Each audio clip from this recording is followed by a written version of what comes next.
coming at you with another video today. So today we have the battle of the button locks.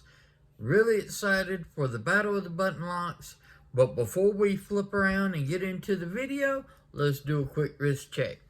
I'm wearing the Islander Watches ISL 96.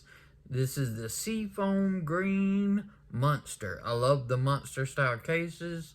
I love the way they look and wear. I've got a couple of them. I've got this one in Seafoam and I've got the blue one. Y'all check out LongIslandWatch.com. Love Mark and his team over there. Excellent Islander watches, but he's got a lot of other brands as well. Great service and everything. Y'all give him a check out, and especially check out the Islanders. So let's flip around this camera and get into the battle of the button locks. Okay, guys, so we have the battle of the button locks. Before we get into today's button lock contenders, let's do a quick talk about the Spyderco Smock. Now, I do not have the Spyderco Smock as one of the contenders today. And the reason why is I do not believe it is a button lock, in my opinion. We'll get into why I think that. Alright, from the outside, it looks like a button lock. From the actual manipulation, it works like a button lock. But, if we take the knife, and let's just open it up real quick, look at the in between the liners. Look in there. You see a part of the liner has moved in front of the bottom of the blade. Okay? So, it is a liner lock. The button works as an actuator. The button moves the liner back out of the way to allow the liner, the blade to close. Okay? So I'll demonstrate that. If you look, and I take the button and I push in, it moves that liner over, which allows the blade to drop. So the button has no part in doing the locking. The liner's doing the locking. The button is just actuating the liner. So in my own terminology, I call this a liner lock with a button actuator. Let me know down below, do you think this is a true button lock and should be in this category? Or do you agree with me that it's a liner lock with more of a button actuator? I'd love to hear your thoughts. Let me know below. But for this video, this is going to be our contestants. And I have representation. This is my collection, so this is representing the budget end of my collection of button locks all the way to the high end of my collection. Now, some people do not consider the Sumo a high-end knife. For my collection, this is a high-end knife, okay? These represent through the middle, and this represents the budget in my collection. This is going to vary from collector to collector, and whatever your range is in your collection of what you would consider budget all the way to high end. Okay, your high end might go well above the Sumo. You know, that's different, and it's going to vary for everybody's mileage. This is my personal collection. So, in my collection, this is budget, this is high-end. So, let's start taking a look. We're going to start with the budget end. This is the Civivi Cogent. This is a flipper button lock. No thumb studs. It's just the button or the flipper to actuate it, okay? So, it's got a good flipping action. Flips out. The materials, we're looking at 14C28N, which is an outstanding blade steel. G10 with full liners that have been milled out, okay? This is an outstanding knife. One thing that I love about the Cogent is this blade shape is one of my all-time favorite blade shapes, okay? The clip point Bowie style blade is just, it appeals to me. I love the looks. I love the function. I think it's a very classic blade shape, and I really, really do like it. And this Cogent does it really well. G10 gives great grip. It feels really good in hand. It's got a good size, good jimping on the back. So all around, it's just an excellent knife in hand as well, okay? So, and not to mention, excuse me, it's purple. King Raven's favorite color is purple. So I love this knife. That's why I got it in this colorway. Now, I would have liked to seen this purple with a satin blade, but I can deal with this black wash blade and everything to get the purple handle. Okay, so I prefer satin, but this works. Next up, this is the Civivi Altus.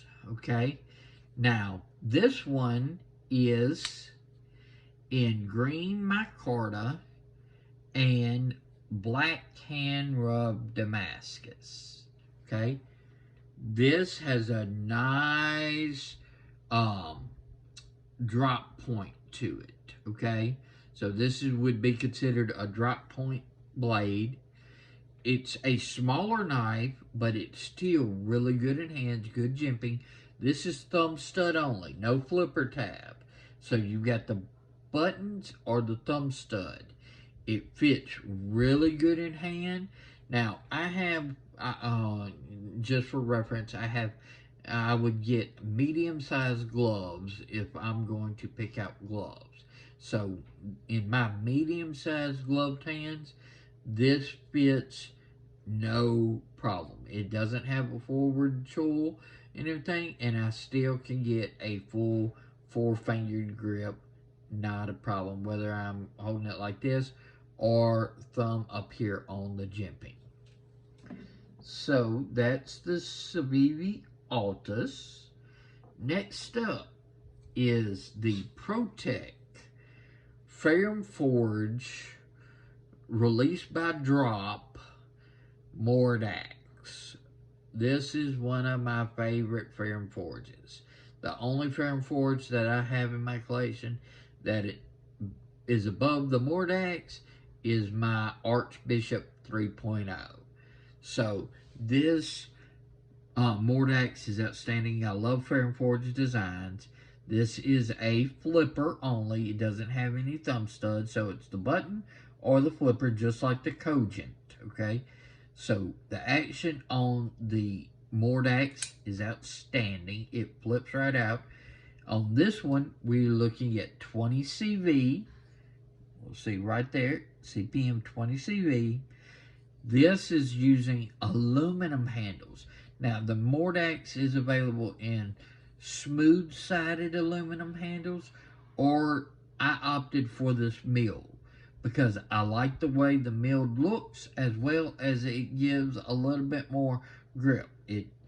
To me, I don't feel any hot spots. It does not hurt my hand or anything like that. This milling just gives a nice grip to it, almost like jimping would and everything, but it's not a aggressive jimping. It just adds, plus it's mostly aesthetic for me.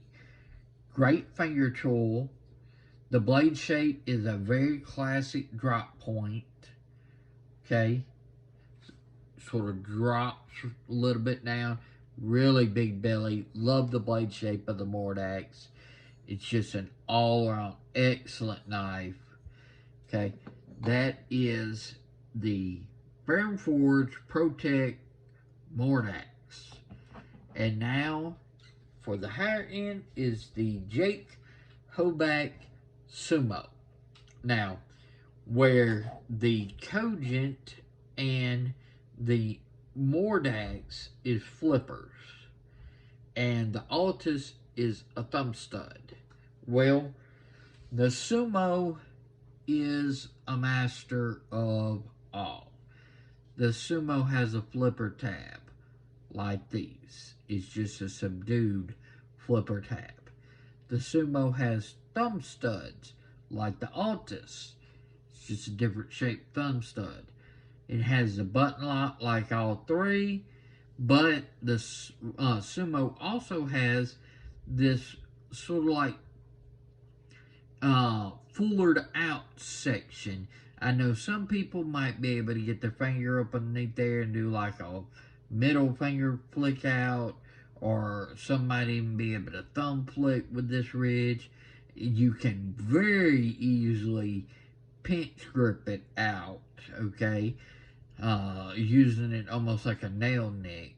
So it definitely can be pinch grip. So this has multiple means of deployment besides the button itself. So whether like you choose to do it by the thumb studs or the flipper tab, you can deploy this knife however you want to deploy it. Okay, the materials on this one is titanium handles and still using 20 CV just like the Mordex did.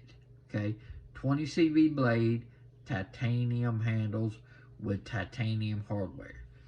Hardware, of course, on this Sumo is purple, so it's bringing in sort of like the purple that I liked on the Cogent into this. This is sort of like what I was talking about. If the blade was more of this color on the Cogent, that would be my optimal and everything, just like the purple with this silver is on the Sumo. So those are our button lock contenders, going from small to end. Let's do a little bit of measuring on these, okay? So we're going to just scoot these up. Actually, where we have some room, let's close up these while we start with the Cogent. That's one thing about a button lock, you can close them super fast. Okay, let's do a measurement. For the Cogent, we line this up. We're looking at about 7 3/4 of an inch coming to that deep carry pocket clip. Blade length, if we come all the way to the G10, we are looking at like right at 3.5 inches. Cutting edge, we're right past 3.25 inches, so a little bit over a 3.25 inch cutting edge. All right. The weight on the Cogent is 3.77 ounces. Blade stock thickness is 0.12. And if we check out handle thickness, let's zero this out, and we look at the handle thickness, straight up 1/2 inch, 0.50. So it's a 1/2 inch, and it's got 0.12 on the blade stock. Now, let's move on to the Civivi Altus. Okay, let's get a measurement on this guy. We're looking right over a 7-inch overall knife. If you do the deep carry pocket clip, it's going right over 7. Alright. Blade to the top of this G10 is right past 3 inches. That cutting edge is rubbing right up against that 3-inch line. So the cop could easily say that's a 3-inch knife all day long. So just keep that in mind. It's right there rubbing that 3-inch line, if that's a factor where you live. Weight on the Altus is 2.86 ounces. And let's give some Blade stock is 0.11. And if we close this up, let's check out overall thickness. We're looking at 0.50, half an inch. Again, just like the actual Cogent. Alright. Next up is the Mordex. So Mordex is coming in at 8 1/4 inches overall. We look all the way to the aluminum. We are looking at right under 3 3/4 of an inch. Cutting edge, because of this nice finger tool, you're looking at right past 3 1/4 inches. Okay, so we're coming right about here with the cutting edge, so it's right past 3 1/4 inches. Weight on the Mordex is coming in at 3.7 ounces, and blade stock on this is 0.12. Close this thing up here and get us a handle thickness. Handle thickness is coming in at 0.47 of an inch. So we are actually looking at a thinner knife than both the Altus and the Cogent, which is coming in at a full half inch. This is 4.7 with the aluminum scales. Alright, now if we take a look at the Sumo, line this up right here, is coming in at 7 1/4 inches overall. Overall blade length to the top of the titanium is right in between the 3 1/4 to 3 1/2. We're coming right here on the actual full blade length. Cutting edge, we are rubbing right at that 3-inch line, okay? So there's no doubt about that. That is a 3-inch full cutting edge, no matter how they hold the ruler. So cutting edge is going to be 3 inches, but the overall blade length is going to be more because of this ricasso type area, along with the little sharpening tool. So weight on the Sumo, we are coming in at 4.44 ounces, and blade stock thickness, we're coming in at 0.14. Let's close up this, make sure we are zeroed, and we are looking at overall handle thickness at 0.56. So over a half inch. So that is definitely making the Sumo the thickest of our knives, with the Mordex coming in at the thinnest, and both the Cogent and the Altus coming in at the same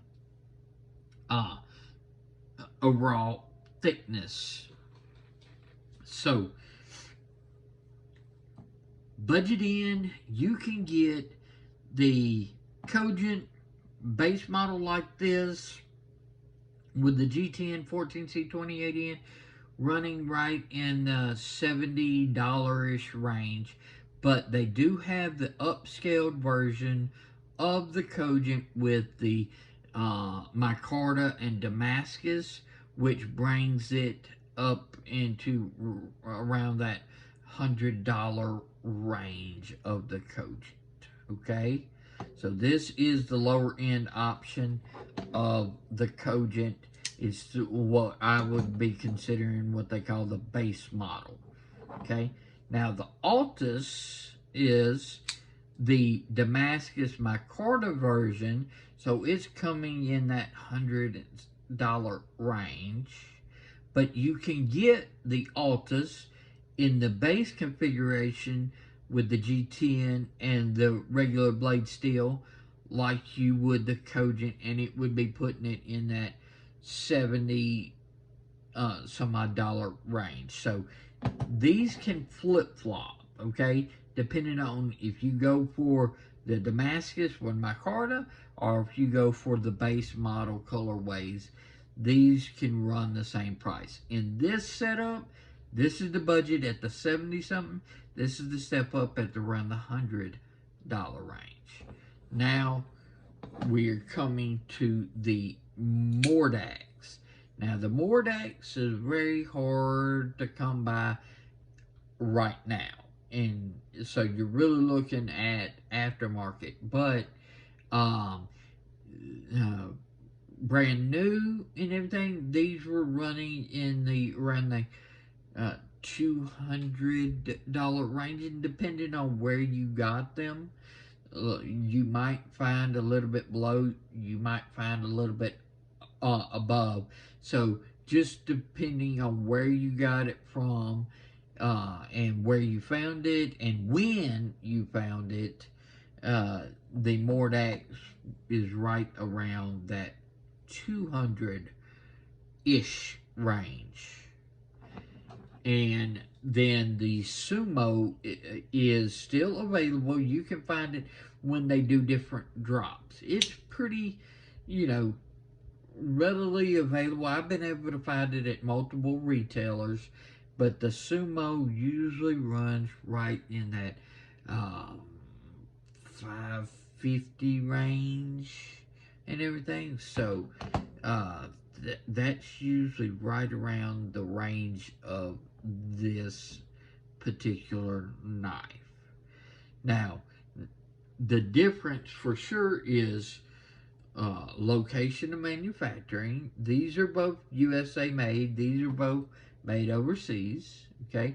Then also you're looking, factoring in materials, titanium 20CV, aluminum 20CV, and then you're going down to the micarta and the Damascus. But it also, on as far as the Sumo, you are getting a lot more. There's machining that goes on, and then a lot of hand tuning and a hand fit and finish. So there is a lot more hands-on effort that is coming in compared to like the Civivi. So that's going to be a lot. It's not just material, it also goes into the manufacturing of the knives. Now, I can tell you, handling each one of these is outstanding at their price point. This is phenomenal at this price point. Likewise, and so forth with these. In my opinion, this is probably the best button lock flipper in the budget category that you can get. Okay?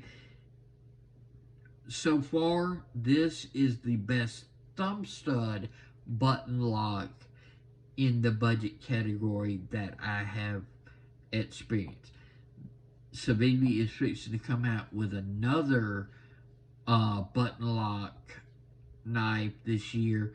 I have not heard the name of it. I've only seen one sort of like preview clip picture of it that I'm really excited. I can't wait to get that in to compare it to the Cogent and the Altus. But right now, best budget thumb stud button lock on the market, in my opinion, is the Altus. Best budget button lock flipper on the market is the Cogent. Outstanding knives, highly recommended. If you can step up and you can find you a Mordex, get you a Mordex. Okay, I know everybody raves about the Malibu. I don't own a Malibu. Why do I not own a Malibu? This is the main reason. Now, Malibus are harder to get, okay? If you can find them, I'm sure they're excellent. I want to get one. I want to get one in hand and actually compare it. I don't have a Malibu and everything. I've not been able to compare it and everything. This is definitely more my size. I know this is a much larger knife, but this, with its action, being made by Protect just like the Malibu, its size and its Ferrum Ford's design, this has been one reason why I never tried to get a Malibu. I still want to get one in on the channel. Would a Malibu make my personal collection? That's yet to be seen. I would not be able to make that determination until I had it in hand. And look, I do like the looks of them. They are smaller, but I like the looks of this better. Straight off, I can say that easily. Just looking at them, I like the looks of the Mordex better. The size of the Mordex is definitely much more my size. And of course, the design language being a Ferrum Ford's design, where the where the Malibu is not a Ferrum Ford design, this is definitely right up my alley. So this is solid and everything. If you can get you a Mordex, get you a Mordex. And then if you just crave frigidity, okay? Now this is a tank. This is built to work, okay? It even says on his card, okay, my knives are made for hard work. My knives are built to be tools, not trophies, okay? He firmly stands behind you working with any of your holdbacks. With that being said, this is a fidget beast, okay? It has multiple means of deployment method. It's got that awesome button lock action. It is just very fun to sit there and play with, as well as it is just great in hand. You can put your thumb here. You can do any type of cut, pinch cuts. It's got a great belly to it. It's got a good piercing tip. So this Sumo is outstanding and is the best higher end button lock that I have handled to date. So these are my recommendations. That's why these are in my personal collection. If you're looking at the higher end range, or at least what I'm calling higher end range, look at the Sumo. Likewise, go for a Mordex, and then the Altus and the Cogent can be flipped back and forth depending on the model and whether or not you like thumb studs or flipper. Let's flip this camera around and wrap up the button lock battle. Okay guys, what did you think about the budget lock battle? These are my budget locks and I recommend all of them. They are excellent. So it really depends on your budget of what you're wanting to look for as far as a button lock. These span the gamut, in my opinion, going from the budget end to the higher end, and they are outstanding knives. All the ones that I've showcased. Now, if you feel like the Smock is a button lock, or you just like the way it looks, I highly recommend it. I love the Smock. It's a great knife. It's just not a true plunge style button lock. It is using a liner and it's button actuated. Let me know your thoughts if you disagree. Let me know your thoughts on these button locks and which one you would choose and everything. Would you go budget in? Would you go higher end? If money wasn't an option, what budget lock would you get? It could be one that's not even in my collection. Just if you could get any budget lock, no matter money, just take it out the window and everything. And I don't mean that meaning whatever the most expensive button lock you could find. I mean, don't consider money as a factor. Look at all the rest of the factors of it. What button lock would you like the best? I would love to know. Let me know in your thoughts in the comments. I'm going to link a video, as well as there'll be a Shield Arms watermark. If you click that watermark, you'll automatically be subscribed. I appreciate you watching. Check out that video. I think you'll really like it. Follow me on Instagram at Shield Arms. Y'all be safe out there. I'm King Raven, and I'll catch you in the next video.